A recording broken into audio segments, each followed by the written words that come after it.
Hello viewers, আসসালামু আলাইকুম। Welcome back to my channel. আজকে অনেক মজার একটা রেসিপি আপনাদের সাথে শেয়ার করব। পার্সোনালি এটা আমার খুবই প্রিয়। লাউয়ের আগা ডগা সাথে শুটকি দিয়ে এটা খেতে কিন্তু ভীষণ ভালো লাগে। একেবারে টাটকা সরাসরি গাছ থেকে লাউয়ের আগা ডগা পাতা কেটে নিয়ে এসেছি, আর সেগুলোকে আমি কুটে বেছে ধুয়ে পরিষ্কার করে নিয়েছি। দেখতেই পাচ্ছেন শাকগুলা কিন্তু অনেক বেশি টাটকা। এখানে আমি লাউয়ের আগা ডগা নিয়েছি আর সাথে কিছু পাতাও ছিঁড়ে দিয়েছি, যেই কচি পাতাগুলা থাকে সেগুলো। আর দিয়েছি এখানে আমি বিচিওয়ালা সিম কিছু কেটে, আর দিয়েছি নতুন আলু কেটে। কিছু পাতা দিয়েছি, পাতাগুলা দিলে তরকারিটা অনেক বেশি নরম হয়, সফট হয়, খেতে ভালো লাগে। আর বিচিওয়ালা সিম দিলে এই তরকারিটা যে কি পরিমাণ ভালো লাগে। এই তরকারিটা আমি রান্না করব শুটকি দিয়ে। আর আমি এই তরকারির মধ্যে 2 রকমের শুটকি দিব। প্রথম যে শুটকিগুলা দেখাচ্ছি এগুলা হলো সুন্দরী শুটকি বলে আর কি, এগুলা বাজার থেকে আনা হয়েছে। এগুলা আমি আগেও খেয়েছি, অনেক মজা হয় এই শুটকিগুলা। এখন যে শুটকিটা দেখতে পাচ্ছেন এটা হলো বাঁশপাতা শুটকি বা শীতল শুটকি, যে নামে চিনেন। এই শুটকিটাকে আমি খুব ভালোভাবে ধুয়ে পরিষ্কার করে নিয়েছি। এখন আমি টেলে নিব সুন্দরী শুটকিগুলাকে।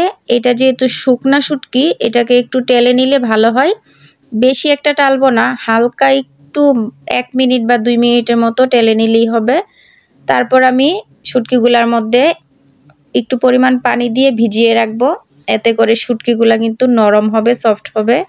এই শুটকিগুলা না টেলে সরাসরিও দিতে পারেন, কোনো সমস্যা নেই। আর এদিকে আমি যে বাঁশপাতা বা শীতল শুটকি, এগুলোকে আমি একটা শিরা তৈরি করে নিচ্ছি। অল্প একটু পানি দিয়ে পানিটাকে ফুটিয়ে কাঁটাগুলাকে আলাদা করে নিচ্ছি। এতে করে কিন্তু তরকারিটা রান্না করার পর কাটা কাটা লাগবে না, খেতে ভালো লাগবে।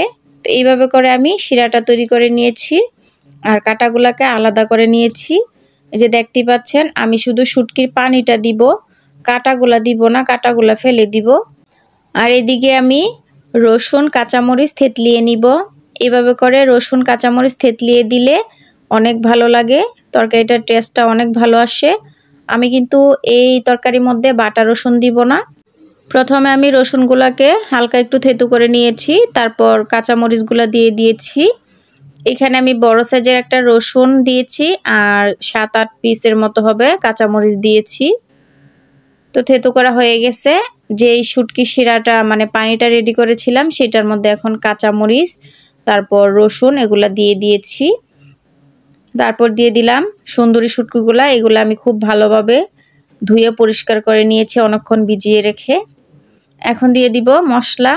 1 টেবিল চামচ মরিচের গুঁড়া দিয়ে দিলাম, 1/2 টেবিল চামচ হলুদের গুঁড়া দিয়ে দিলাম, সামান্য একটু ধনিয়ার গুঁড়া দিব, আর দিয়ে দিলাম স্বাদ মতো লবণ। এইখানে কিন্তু আমি কাঁচামরিচটা বেশি দিয়েছি আর গুঁড়ামরিচটা কম দিয়েছি।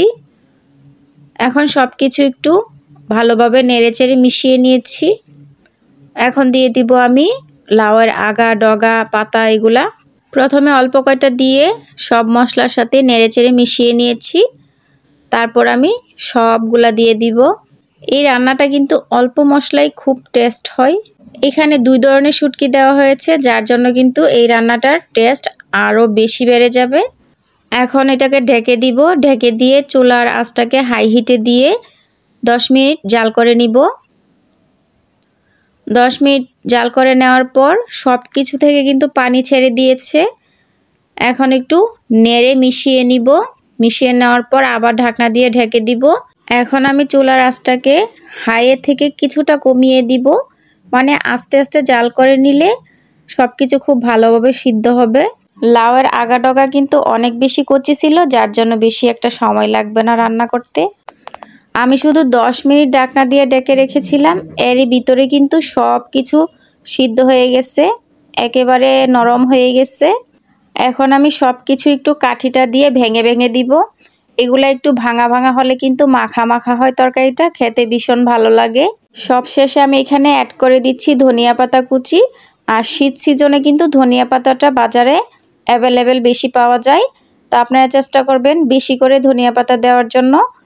বেশি করে ধনিয়া পাতা দিলে এই তরকারির টেস্টটা কিন্তু আরও বেশি বেড়ে যায়, খুব ভালো আসে। ধনিয়া পাতা দেওয়ার পর আবার একটু নেড়েচেড়ে সব কিছু মিশিয়ে নিব। সবশেষে লবণটা চেক করে নিচ্ছি। এই পর্যায়ে লবণটা চেক করে নিলে কিন্তু যদি তরকারিতে লবণ কম হয় তাহলে একটু দেওয়া যায়। মাশাআল্লাহ আমার তরকারিতে লবণ মরিচ সব কিছুই ঠিক ছিল। এখন আমি চুলাটা অফ করে দিব। রান্নাটা হয়ে গেছে। এটার ব্যাপারে বলতে গেলে খুবই কম হয়ে যাবে, এতটাই টেস্টি আর এতটাই মজার হয় এটা।